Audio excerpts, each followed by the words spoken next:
quero chamar primeiro minha querida irmã Anice de Cássia, que é da comunidade do Cima, cofundadora. Por favor, entre, né? Seja bem-vinda mais uma vez. A paz do Senhor Jesus. Deus abençoe. Amém. Vamos sentar. Doutora Roseli, tá por aí já? Oh, maravilha! Olha só, as pessoas estão ansiosas. O que é que vai curar do meu passado? Seja bem-vinda. Em nome de Jesus. Vamos sentar. Cumprimento primeiro, Anice, os telespectadores. Que bom ter você de volta. É uma alegria muito grande, Henrique, estar com você, com a doutora Roseli, nesse programa hoje, realmente buscando a presença de Jesus. Primeiramente, a presença de Jesus no nosso coração e levando a todos aqueles que estão nos assistindo. Seu bom dia, doutora Roseli. Bom dia a todos, né? A você, a Anice, Henrique, a todos que estão aí nos assistindo nesse dia de hoje, nessa manhã de segunda-feira, com esse tema aí tão especial, né? Então, nós temos aí alguns minutos para encerrar o bloco. Vamos dar uma introdução primeiro. O que é que nós vamos conversar hoje? Então, algumas pessoas entrando em contato pediram para falar sobre a questão sobre a árvore genealógica, né? Qual é a relação que temos um com os outros dentro dos membros familiares, tanto os que são pertencentes da família atual, quanto aqueles que são de família de origem, e também a relação sobre o que nós podemos estar refletindo na nossa vida atualmente, que está ligado a acontecimentos do passado. Para que as pessoas entendam, às vezes pode dizer assim, já sabe, ótimo. O que é a árvore genealógica? O que é isso? Então, a árvore, né, é um símbolo, podemos dizer uma metáfora. Né? Deus, em Gênesis, fala sobre a árvore da vida, né? Que todos nós esperamos mesmo que estejamos um dia contidas nessa árvore da vida, e nós já estamos, em Cristo nós já estamos, né? Mas a árvore significa o quê? Toda a ascensão dos nossos familiares, né? Onde eles estão ali, porque nós viemos fruto de uniões de tantos e tantos casais, não é mesmo? Que pela providência de Deus, se unindo e chegaram até os nossos triavós, nossos bisavós, nossos avós, nossos pais, e aqui estamos. Então, a árvore é realmente um símbolo, né, de toda essa relação dos nossos ancestrais, o que eles viveram, o que eles passaram, o que eles sofreram, o que eles experimentaram na vida, e que de alguma forma está contida numa memória, né? E que nós sabemos que existem acontecimentos importantes, difíceis, tanto positivas quanto negativas, e que pode refletir na nossa vida atualmente. Estamos falando de árvore genealógica. Eu perguntaria para a senhora, a cura das gerações é o mesmo sentido dessa cura das familiares? É a mesma coisa? Olha, tem duas vertentes, né? Sim. Que eu gostaria de esclarecer, Henrique. Primeiro, pela vertente da linha psicológica. Sim, claro. Tá? E depois pela vertente da linha espiritual. Certo. Podemos dizer que as duas, elas vão juntas, elas caminham juntas. É um tema altamente complexo. Não tenho a pretensão de esgotá-lo aqui. Claro. Tá? Eu vou trazer apenas algumas pinceladas de reflexão, mas eu quero deixar assim bem claro mesmo que eu vou falar no aspecto psicológico, e quando eu abordar o aspecto espiritual, eu vou falar como cristã, como uma pessoa não cristã, como psicóloga, não como psicóloga. mas isso como é muito cristã, importante, né? tá? Então eu queria já que a senhora abrisse, então, nossa área psicológica, o que pode trazer os traços de alguns traumas, algumas coisas psicológicas de meu pai, meus avós, que pode estar afetando a minha vida? Nós sabemos que biologicamente nós temos heranças. Biologicamente. Tanto física como espiritual, como... No plano biológico, no plano fisiológico, né? No plano do nosso sono, na dimensão física, nós trazemos heranças genéticas, né? Cor de cabelo, algumas tendências a desenvolver algumas patologias que é comum à família. Tanto é que numa anamnese médica e também psicológica, nós vamos abrangendo, subindo a ramificação da árvore. Olha, sei lá que lá atrás algum parente seu teve isso, né? Seu pai e sua mãe tiveram algum tipo de doença, seus avós faleceram de quê? Né? Algumas ocorrências, fatos que ocorrem. Né? Para poder tomar consciência da realidade. Isso, então. Então, nós temos uma herança genética, isso ninguém pode refutar. Também trazemos heranças psicológicas, né? De patologias, transtornos que podem estar ramificados também nessa árvore genealógica. Tanto é que quando nós vamos fazer a anamnese psicológica, nós também investigamos algum parente, algum ancestral seu teve alguma perturbação, algum transtorno psiquiátrico, algum problema psicológico, que tipo de problema, que situações. Então, nós sabemos que no plano psicológico, a ciência está se desenvolvendo cada vez mais e nós estamos constatando que, de fato, nós temos uma tendência a herdar traumas. O trauma, ele é passado de geração, o trauma psicológico. Então, ele é muito passado de Isso geração. é a ciência que está dizendo. Existem já várias pesquisas comprovando, né, que os traumas, eles passam de uma geração para outra. Por exemplo, uma pesquisa que foi realizada num laboratório de uma universidade americana. Eles fizeram um estudo com ratos, né? E eles pegaram um casal de ratos e eles traumatizaram esse rato através de manipulação e deixaram esses ratos estressados, né? Com um determinado medo de tocar numa determinada barra, que eles eram... eles tinham choques e ali no choque eles ficavam traumatizados, né? E esse casalzinho de ratos, eles procriaram. E já na segunda geração, se observou no comportamento dos filhotes um excesso de ansiedade, de movimentação de estresse nessa segunda geração. Na terceira geração, também se observou o mesmo tipo de padrão de comportamento. Eles não chegavam perto daquela determinada barra já com medo de que alguma coisa, nem precisava, que alguma coisa ruim fosse acontecer. Então, foi um experimento que mostrou que um determinado padrão, né, de estresse, de trauma que foi ocasionado, tem repercussão para a geração posterior. Tá? E traduzindo esse modelo para nós, seres humanos, nós não temos como constatar, não temos ainda como observar, como levar para um laboratório como que um avô, um bisavô que sofreu um determinado trauma tem uma repercussão na vida de um neto ou de um bisneto. Nós constatamos através de fatos, mas aí se trata de trauma psicológico, que vem através de mortes repentinas, súbitas, mortes violentas, suicídios, assassinatos, abortos espontâneos, acidentes fatais, participação de guerras, pessoas que participaram de guerras traz também continuidade, né, no trauma da linha de família, né? Então, são situações bem identificadas que perturba aí a ordem, né, emocional, a ordem de vínculos e que forma, então, uma espécie de memória no campo da família, onde, através dos vínculos que temos com os nossos familiares, e esses vínculos, eles existem, são vínculos de afeto,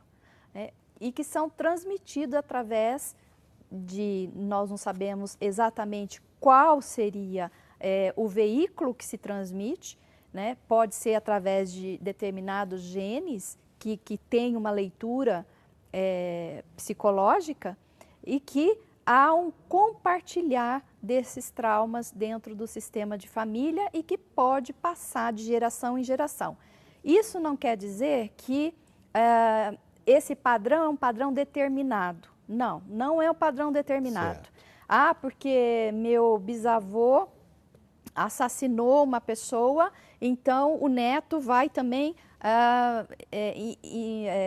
de qualquer forma, sendo condicionado a assassinar também. Não há um padrão determinado. Mas existe sim uma possibilidade disso vir a se repetir. Como existem padrões que claramente nós observamos em famílias onde há determinados conflitos familiares, onde se predomina brigas entre irmãos, brigas por herança, dificuldades de manter relacionamento, então muito divórcio na família, muita separação de casais, ou alguns padrões tipo de transtornos de humor, transtornos depressivos que se mantêm na geração, né? Então tem famílias que a gente observa que desde a avó, bisavó já vem um padrão mesmo de depressão, né? De transtornos, de fobias, de certas fobias, né? Então há uma transmissão transgeracional do trauma, né? E que pode repercutir, e que um sintoma que uma pessoa pode desenvolver nem sempre está no ambiente, né, do próprio indivíduo, mas pode estar no ambiente, né, familiar, inclusive lá atrás esse sintoma está repercutindo atualmente na vida dessa pessoa. Doutora Roseli Manice, ontem nós tivemos uma missão em São Paulo. Quero mandar um abraço para o meu amigo Paulo, um jovem casado, que ele me procurou em determinado momento pedindo oração, e eu rezei por ele um pouco, depois perguntei o que afligia. Ele falou: Henrique, brota uma raiva tão grande de mim, sem motivo nenhum, que eu chego em casa, eu bato no meu filho que tem 4 anos. Uhum. Entende? Mas falei, mas por que ele fez alguma travessura? Não, me explode uma raiva muito grande, eu não sei, parece que é algo diabólico e tal, falando assim. E rezei, depois a gente partilhou outra hora. E nós fomos descobrir, então, assim, sem ter dado andamento psicológico nisso, que o pai foi muito repressor com ele. Uhum. E também era um pai que ausente, presente fisicamente, mas ausente, e que, por causa de ser repressor, provocava nele e nas irmãs dele uma reação de repulsa pelo pai. Uhum. Então aí eu pergunto para a senhora, né? Eu não tenho experiência psicológica nisso, a não ser o poder de Deus para orar. Esse Paulo poderia estar tendo essas explosões de raiva de repente para a criança começa a fazer uma birrinha, ele já explode para bater, porque também ele pode ter trazido essa revolta dentro do pai, que talvez tenha trazido do avô. Sim. Há sempre uma cadeia, né, de um fluxo que vai passando de uma geração para outra. Perguntei para ele, você não gosta de ouvir querendo chorar? Não, não é isso. É meu filho. Qualquer coisa que ele faz que eu acho que me irrita de tal forma que a minha esposa briga comigo, mas eu vou lá e bato nele, depois me arrependo. Sim. Por quê? O que está acontecendo? Então, provavelmente esse filho, diante do pai, não pôde reagir frente, talvez, a esse comportamento opressor do pai. Então ele vai e desconta no filho, né? Essa raiva e não contida. Entende nem por quê. Essa raiva contida. Né? Então provavelmente isso esteja acontecendo, que é uma raiva que ele adotou do pai, adotou do sentimento do pai e que vai e se desloca para o filho. Isso é muito comum acontecer. Só que as pessoas precisam ser trabalhadas. Então, né? E eu acho muito bonito o que a senhora diz, não é um padrão, né? Pode ser, não é um padrão, mas que, na verdade, precisa fazer aquilo que a senhora diz, um histórico indo atrás para descobrir o que está lá atrás que pode estar desencadeando o real hoje. Sim. Isso é importantíssimo. Sim. Tem uma história, né? Aliás, tem várias, né? Exemplos, fatos reais, não? Mas eu gosto de trazer, às vezes, sempre de um fato bíblico. Você acha que alguém já conhece a história de Jabes? Né? Está em Crônicas, primeiro livro de Crônicas. E aí o autor de Crônicas está falando sobre a linhagem, todos os descendentes, né? De repente, é um capítulo enorme, o capítulo 4, que fala só sobre os descendentes, vai falando o nome de cada um. E aí, quando para no Jabes, a história de Jabes, diz assim: Jabes foi um homem mais respeitado da sua família. Sua mãe lhe deu o nome de Jabes, dizendo, sabe o que quer dizer Jabes? Com muitas dores o dei à luz. Jabes orou a Deus de Israel, abençoa-me e aumenta as minhas terras, as minhas fronteiras, em outras traduções, né? Que a tua mão esteja comigo, guardando-me de males e livrando-me de dores. E Deus atendeu ao seu pedido. Aí continua, o autor continua descrevendo toda a linhagem, toda a descendência. Eu gosto desse trecho aqui porque o autor quis sublinhar algo para não deixar passar em branco. Destacou isso ali. Destacou, né? O que nós podemos extrair desse texto aqui? A sua mãe lhe deu o nome de Jabes, que quer dizer, Jabes quer dizer dores. Você imagina o que é um filho receber o nome de dores? De dores. Todo mundo chamar ele dores aqui, dores de lá. Que impacto emocional, que impacto psicológico tem sobre uma pessoa que se chama dores, o tempo todo sendo chamado de dores. Certamente, esse Jabes, ele deve ter sido um homem que sofreu um trauma de rejeição da mãe, que foi discriminado na família, que foi talvez ridicularizado, que foi talvez inferiorizado. Ele deve ter se sentido culpado porque a mãe, né, o teve com dores. E a mãe fez questão de descrever esse quadro. Né? Você é o filho das dores, né? Me trouxe a dor. Você imagina que situação para um filho imaginar, né, que provocou uma dor na mãe. Agora, você imagina a mãe chamando esse filho, todas as pessoas chamando esse filho de dores, e os irmãos, a mãe colocando o nome de um de divino, outro de estrela, outro de luz, não é? E ele de dores. Psiquicamente, qual foi a ação? Qual deveria ter sido a ação através, né, de chamá-lo desse jeito?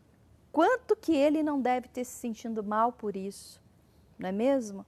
No entanto, né, ele clamou a Deus. Aí que eu vi isso. Ele clamou a Deus. Né? E aí o que ele clamou? Que a tua mão abençoa-me e aumenta as minhas terras. Eu imagino, aumentar as terras devia ser um homem oprimido, um homem fracassado, preso. Um homem preso nesses traumas. Limitado. Exatamente, um homem que não tinha visão, que não tinha condições de olhar além, porque estava oprimido diante do próprio trauma psicológico, né? Um homem paralisado. Exatamente. E ele então teve uma unção, talvez um momento de lucidez, um momento da graça, e ele fez a oração, abençoa-me e aumenta as minhas terras, ou seja, abençoa-me, traga toda a bênção que eu necessito, para que eu possa ver além daquilo que eu sou, além daquilo que me prende, além daquilo que me sufoca, seja os traumas, seja o trauma da rejeição, seja o complexo de inferioridade, seja a discriminação, seja a vergonha por me chamar dores. Para não ficar sendo dor. Exatamente. Aí ele diz que a tua mão esteja comigo, guardando-me de males e livrando-me de dores. Olha que lindo. Né? E Deus atendeu ao seu pedido. Então, eu quero, assim, iniciar mesmo todo esse estudo através desse exemplo de Jabes, que por mais que você esteja enredado, né, no emaranhado sistêmico, dentro da sua família, trazendo traumas, principalmente traumas de rejeição e outros desdobramentos, há saída para você. Há uma saída para você. Amém. Tá? Assim como houve para Jabes. Amém. Jabes foi um exemplo de que ele, mesmo aprisionado através do trauma, tá? Ele foi abençoado e Deus atendeu o seu pedido. Amém. Vamos então continuar. Se a Anice tiver pergunta, doutora Roseli, continuamos, que o assunto as pessoas estão tocando, porque nós sabemos que trazemos muitas heranças disso e não tomamos conhecimento. Assim, continuando um pouco na linha do nome, né, que nós estávamos falando sobre Jabes, a questão do nome, né, como que como que é difícil às vezes quando o pai e mãe dão o nome para uma criança ao nascer e que quer prestar alguma homenagem para essa criança, colocando a nome de alguém que já faleceu, né? Tem um caso que eu atendi na vivência terapêutica de uma pessoa que foi procurar porque o irmão tinha tido um surto esquizofrênico. E ele não buscava ajuda, não queria ajuda de médico, de remédio, e ele assim andava na cidade sem rumo, como um andarilho mesmo. E assim a família ficou sabendo do meu trabalho e quis fazer algum procedimento para ver se ajudava esse membro da família, né? Então foi o irmão dele. E na vivência a gente pôde chegar à origem da origem desse problema da esquizofrenia dele, que foi o seguinte: os pais tiveram um primeiro filho e esse filho viveu até um ano e meio de idade e faleceu. E assim foi com muita dor que perderam esse filho. Deram o nome um nome fictício, Gustavo, por exemplo, né? Nessa criança.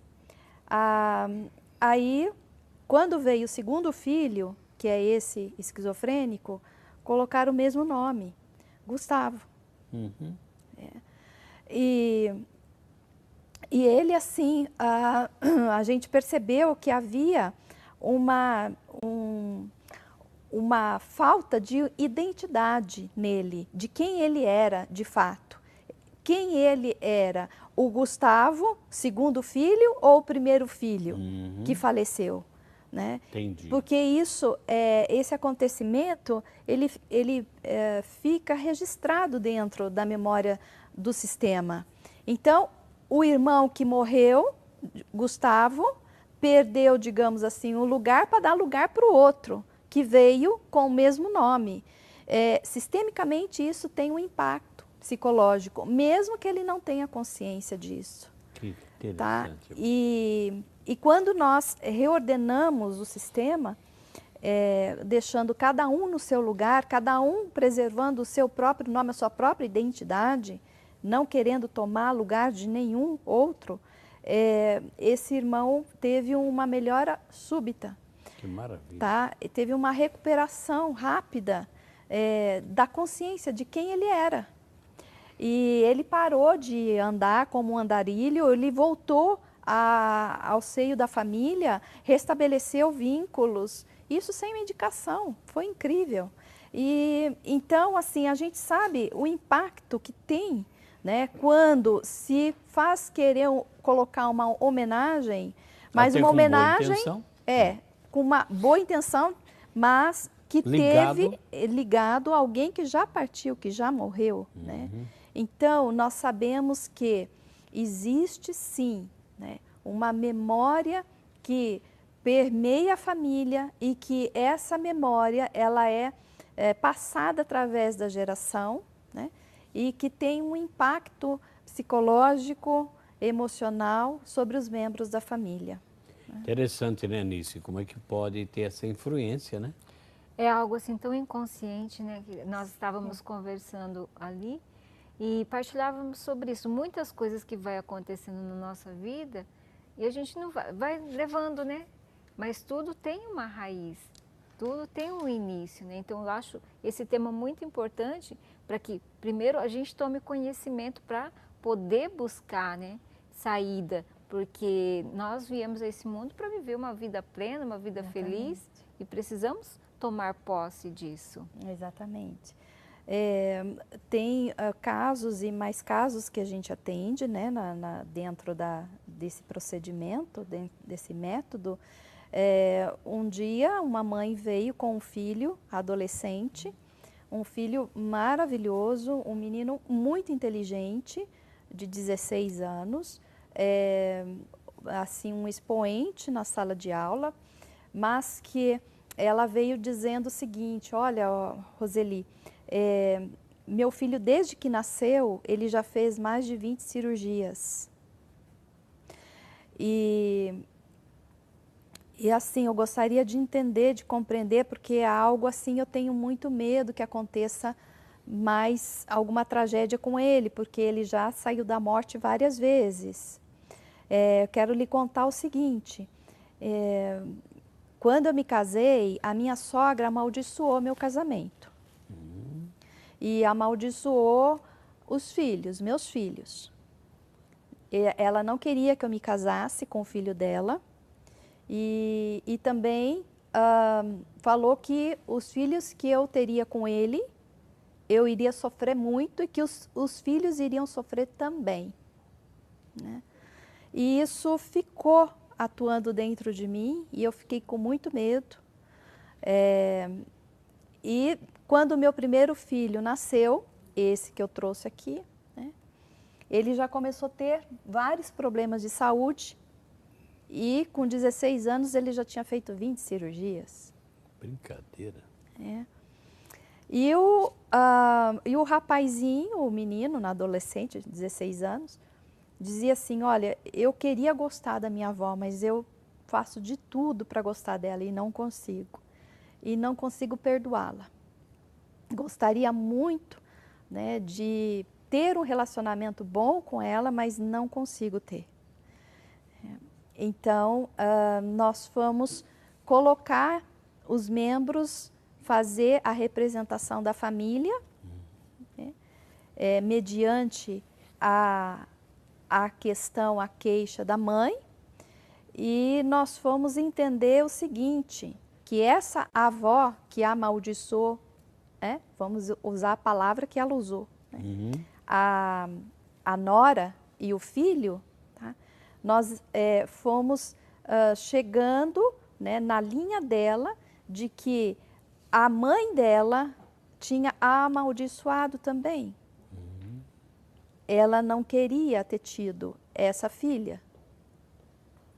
E nós fomos mais além. Na bisavó dessa avó, ela tinha feito muitos abortos e a avó desse menino tinha sido uma sobrevivente. Então ela carregava um trauma de rejeição. Ela carregava um trauma de rejeição muito grande, né? E ela foi muito infeliz no casamento também. Então veja, baseado em um trauma, né, psicológico, tá, de uma dificuldade dela superar esse trauma de rejeição, ela passa a rejeitar. Quando então o neto entendeu toda essa dinâmica que havia por trás dessa avó de rejeição, houve uma liberação na alma dele. Um movimento de compaixão por essa avó e um entendimento consciente do porquê que levou a avó a amaldiçoar tanto assim esse casamento e também os possíveis filhos que esse casamento daria, né? Então, nós, através desse alcance, nós vamos reconciliando aquilo que aparentemente não se havia reconciliação. Colocando no lugar. Colocando em ordem aquilo que foi colocado em desordem, né? A ponto que depois o neto disse, agora eu me sinto, né, com mais força para realmente visitar minha avó e perdoá-la. Tá? Então aí se fecha o ciclo do mecanismo de doenças. Tanto é que depois desse trabalho, já faz mais de um ano, esse menino não adoeceu mais. Louvado seja Deus. Tá? Então veja como é importante nós trazermos luz para essas dinâmicas que são inconscientes, como você mesmo falou, né? Porque a gente pode ficar preso assim, nossa, ela me amaldiçoou, então vou amaldiçoar também. Claro. Vou revidar, né? E vai fazendo uma E vai bola de neve. fazendo e vai dando continuidade desse trauma, né? Dessa maldição, segundo ela falou, né? Que é maldizer. e que por trás, no fundo desse amaldiçoar, havia então um trauma de rejeição. Que maravilha. Dessa avó. Então, nós sabemos que no aspecto psicológico, fisiológico, orgânico, nós temos a transmissão transgeracional, né? E com isso a gente fica num sentido assim, poxa, então o que fazer? Se nós herdamos situações difíceis, mas também situações positivas, acontecimentos positivos da nossa família, o que fazer diante, né, de acontecimentos que se repetem na família? Né? Isso significa o quê? Que eu vou, né, ser uma pessoa escrava disso? Que eu vou carregar isso para sempre? Né? Um trauma, uma situação que não consigo sair dessa? É claro que não, né? Porque nós temos métodos que podem alcançar padrões inconscientes e uma vez que a gente alcança, dá para modificar, dá para ressignificar, né? E reconciliar. E temos também no aspecto daquela vertente que eu falei para você, espiritual. Né? Que Por falar espiritual, doutora, desculpa aí. O Evangelho de Marcos, no capítulo 8, versículo 22, traz algo de uma cura de um cego. Que a senhora explicasse para nós esse trechinho a nível de fé e a nível psicológico. Chegando eles, Jesus e os discípulos em Betsaida, trouxeram para ele um cego e suplicaram para ele que tocasse no cego. Jesus tomou o cego pela mão, levou ele para fora da aldeia, tirou do meio da multidão, pôs a saliva nos seus olhos e, impondo-lhe as mãos, perguntou: vês alguma coisa? O cego levantou os olhos e respondeu: vejo homens como árvores que andam. Em seguida, Jesus lhes impôs as mãos nos olhos e ele começou a ver e foi curado, de modo que via agora distintamente de longe. Mandou ele para casa, dizendo: não entres nem na aldeia. Palavra da salvação. O que isso nós podemos tirar de lição? Como é que pode Jesus ter tocado no cego e ter visto, agora nesse vejo homens que andam como árvores? Árvore é árvore, homem é homem. O que nós podemos adaptar isso? Então, né, a cura de Deus, ela se manifesta também através de um processo, onde que pouco a pouco você vai enxergando a tua verdade, a tua realidade de vida. Né? Agora eu vou falar como Roseli, apenas cristã, católica, isso. ok? Acredito na palavra de Deus que diz, né, que não há maldição sobre aqueles que estão em Cristo. Né? Porque em Gálatas 3, capítulo 13, São Paulo diz, né, Cristo nos remiu da maldição da lei, fazendo-se por nós maldição, pois está escrito: maldito todo aquele que é suspenso no madeiro. Assim a bênção de Abraão chega até nós. Então, como cristã, eu creio que nenhuma maldição perdure no cristão, porque Cristo carregou todas as nossas maldições, todas as maldições dos nossos antepassados, na cruz. Ele cravou na cruz. E isso foi consumado. Isso não tem como desfazer mais. Portanto, todo aquele que está em Cristo é uma nova criatura. Tudo que era velho passou, tudo se faz novo em Cristo Jesus. Quero sublinhar bem isso. Em Cristo Jesus. Somos felizes, porque estamos em Cristo Jesus e nenhuma maldição pesa sobre nós, se estamos verdadeiramente em Cristo Jesus, porque Ele se fez maldito. Porém, nós precisamos olhar para uma realidade psicológica também, que não se trata de uma maldição, se trata, sim, de traumas. De traumas que impactam na memória, né, psíquica, no nosso psiquismo, e que isso causa uma desordem e que leva para a geração posterior. Entendi. Tá? Mas isso não é uma maldição. Assim como aquele cego que Jesus curou, ele diz assim, os discípulos perguntaram para Jesus, por que ele nasceu cego? Foi o pecado de seus pais ou o pecado dele? Jesus disse assim, nem uma coisa e nem outra, nem os pais, nem ele. Então não tinha maldição aí. Não havia maldição, mas é para que se cumprisse o quê? A glória de Deus. E essa passagem especificamente que você leu agora, sobre a cura, que não foi instantânea, mas foi progressiva, eu adapto, eu procuro fazer essa leitura e adaptar exatamente assim. Aquele que está em Cristo, que Cristo tocou, a cura ela vem sucessivamente, progressivamente, à medida que você vai assumindo a vida de Cristo em nós, Cristo vai trabalhando para ir desfazendo os nós e as tramas psicológicas que ficaram, né, no nosso inconsciente, no inconsciente da família. E ele vai aplicando, então, o sangue dele, regenerador, restaurador, tá, para tirar, para curar, para limpar e para purificar a nossa alma, o nosso espírito e da família que pertencemos. Né? Tanto que no primeiro toque, ele não estava purificado, ele estava vendo homens como árvores, quer dizer, homens não são árvores, árvores não andam. Sim. Precisou de progressivamente mais um toque, agora eu vejo homens. Isso, então, é assim, o nosso olhar sobre as verdades vão sendo trabalhados à medida que nós vamos nos entregando à cura de Cristo em nossas vidas. Né? Às vezes a cura vem de uma forma instantânea, como já aconteceu também dentro das vivências, né? Assim, curas instantâneas, resoluções rápidas, né, de questões difíceis.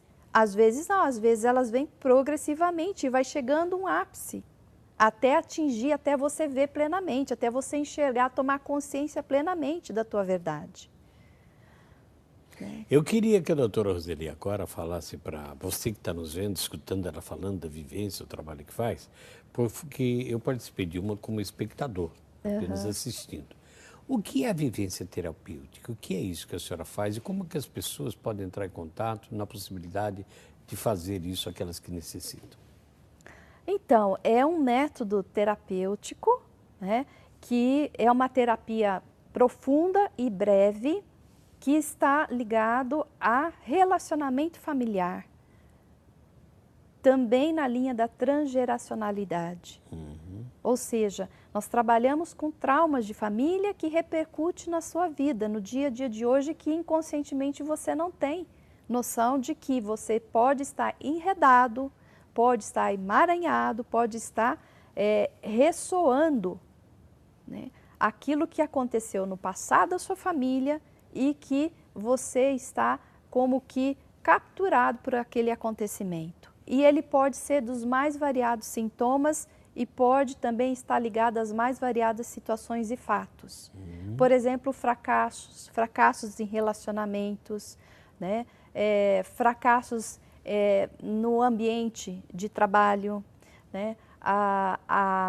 Assim, autossabotagens, né? Você ter sentimentos adotados, você sente que você não consegue saber exatamente quem é você, ter a sua identidade, ter o seu lugar, o lugar de pertencimento. Então, pode ser identificado por as mais variadas sintomatologias. Né? Então, é uma terapia profunda que vai procurar o núcleo, a raiz onde originou o trauma. E a senhora realiza isso em determinadas datas em São José dos Campos. Isso, Como é que as pessoas fazem para entrar em contato, se interessarem, se inteirarem desse projeto e possivelmente aquelas que necessitam poderem fazer uma vivência dessa? A senhora teve uma recente? Tive sábado. Sábado agora, né? Sábado agora. Eu faço uma vez por mês, né? Eu acho que a produção pode deixar aí o contato, pode passar no vídeo, né? E eu tenho realizado uma vez por mês, graças a Deus já faz 13 anos que eu já venho trabalhando com esse método. E muitas pessoas vêm se sentindo liberadas, achando o lugar Graças a delas, Deus. o amor fluindo, porque nós buscamos resgatar o amor que foi perdido, o amor que foi estrangulado dentro do sistema, para deixar fluir esse amor junto com a ordem, né? Porque existem ordem que leva o amor a fluir na família. E doutora Roseli, a gente percebe por tudo que a senhora fala e vai abrindo assim, o nosso coração, que muitas vezes a gente passa tanto sofrimento e às vezes até acusa os antepassados, o pai, a mãe, porque fez isso, e não sabemos que eles também herdaram isso. Gente, uma coisa que eu digo a você, jamais julgue os seus pais, jamais julgue os seus antepassados. Isso é você se desconectar com uma fonte forte de vida. Porque se você veio, se você está aqui hoje, é porque é graças, né, a tudo que eles viveram, a tudo que eles passaram, a tudo que eles deram de si, de vida, de sofrimento, de luta, para estarmos aqui hoje. Nós devemos desenvolver uma gratidão para os nossos pais, nossos familiares, nossos avós, e não podemos julgar, porque quando nós julgamos, nós erramos no julgamento. O julgamento nosso é parcial, como diz São Paulo, né? Nós olhamos através de um véu, nós não olhamos limpidamente, como Deus vê, né? Então nós sabemos que por trás, às vezes, de um ato violento, existe uma alma que sofre muito, ou que sofreu, ou que padeceu violência. Verdade. Tá? Então, assim, olhar com benignidade, né? Olhar com bondade, sem julgamento. Uma coisa é a pessoa, outra coisa é o que a pessoa faz. Saber separar isso. Saber separar isso, né? É uma fonte de sabedoria. É verdade. Tá? Então, você julgar ou você condenar o pai ou a mãe porque não te deram isso ou porque não fizeram, você precisa trazer os seus pais com amor no seu coração, porque aí a sua alma se expande, tá? Você fica pleno e te dá um equilíbrio. Maravilha. Doutora Roseli, chegamos ao final do programa, o programa voa quando você vem. O programa tem que ser de 3 horas. Quero sugerir que nós voltemos o mês que vem. Tá E as certo. pessoas podem mandar perguntas antes, ou para a doutora Roseli, vão pôr de novo o endereço dela, ou então mandar para nós também, até na comunidade ou aqui na associação, para a nossa diretora Eliana. Nós vamos guardando pergunta, quando você voltar, nós já vamos direto em assuntos bem reais. Mas fecha o assunto para nós. Então, assim, eu quero deixar bastante claro o seguinte, que essa questão da cura entre gerações, ou a cura da árvore genealógica, tá, é bastante complexa, como havia falado. E merece muito cuidado como falar e como transmitir, porque são muitas as interações que estão aí atuando, tá? Na parte psicológica, nós vemos que existem os traumas de família, que desencadeiam, então, padrões de repetição dentro do sistema de família. Na parte espiritual, a gente vê que há iniquidades que foram cometidas, né, pelos antepassados ou pela família atual e que pode gerar também desordens, tá? E que na linguagem espiritual isso é pecado, né? É o pecado em si. Pecado. E, assim, o que é de mais importante de tudo isso é que nós temos, sim, né, um resgate. Nós fomos comprados com alto preço. Cristo nos comprou, Cristo nos resgatou. Aquele que está em Cristo, de fato, é uma nova criatura. Então, não existe maldição no Amém. cristão. Existe trauma. E Cristo também pode curar traumas psicológicos. Mas aí Ele dá a chance para a gente também ir descobrindo e com a graça dele, nós também sermos agentes transformadores, Amém. né? Reconciliadores, tá? Então, é bem claro que nós, cristãos, não podemos e não devemos acreditar em maldições mais, né? O que acontece é palavras mal colocadas, palavras mal ditas. Que geraram que trauma. gera trauma. Se você fala para uma criança, para uma criancinha, você não presta, você não faz nada certo, você nunca vai dar nada na vida. Foi uma palavra maldita. É uma palavra mal falada, colocada, maldita, que gera gerou, né, trauma. uma informação, uma crença, de inutilidade. um sentimento na criança de perturbação, gerou uma desordem, tá? E com isso ela pode, então, né, ficar capturada e desenvolver alguns sintomas. Mas em Cristo nós fomos totalmente libertos. Eu quero terminar com um versículo que São Pedro diz assim, na primeira carta de São Pedro, capítulo 3, versículo 9. Não pagueis mal com mal, nem injúria com injúria. Ao contrário, abençoai, pois para isto fostes chamados, para que sejais herdeiros da bênção.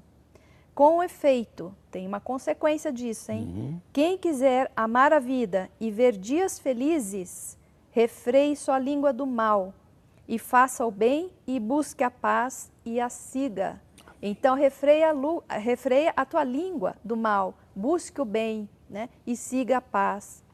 São Paulo, na carta aos Efésios, diz assim, no primeiro capítulo, bendito seja o Deus e Pai de nosso Senhor Jesus Cristo, que nos abençoou com todas as bênçãos espirituais nas regiões celestiais em Cristo. Que maravilha. Então, veja, nós temos a bênção. É só Nós tomar temos a posse bênção disso. e nós precisamos o quê? Como aquele cego, né? Que Jesus vai atuando paulatinamente para que a gente vá cada vez mais nos tornando livres, livre criatura em Cristo. Que maravilha. Olha que coisa linda para você no final do programa. Doutora Roseli, mais uma vez, uma gratidão muito grande. Manda um abraço para quem quiser. Eu deixo um abraço carinhoso para todos vocês que estão nos assistindo. Espero que esse tema tenha trazido alguma luz sobre sua vida. Amém. É isso que eu desejo mesmo, em nome de Jesus. Que Deus abençoe poderosamente a vida de todos E vocês. esperamos você o ano que vem. Anice, que gratidão. Ficou quietinha? Bebeu do ensinamento? Claro, Henrique. Olha, eu quero agradecer, né, pela oportunidade e também convidar a todos que nós sejamos bênção na vida de todos aqueles que convivem conosco. Manda um abraço para quem você quiser. Um abraço para minha mamãe, para a Esther, para meu filho e para toda a comunidade. Querida e querida, comunidade do Cime esteve aqui com você, com toda essa riqueza e esses funcionários maravilhosos para dizer para você que você em Cristo Jesus pode ser feliz. Estamos indo embora. Com a permissão de Deus, nós estaremos na próxima semana de volta no Você Pode Ser Feliz. Deus abençoe, vitória de Jesus e não desista. Ele é o Senhor da sua vida. Amém.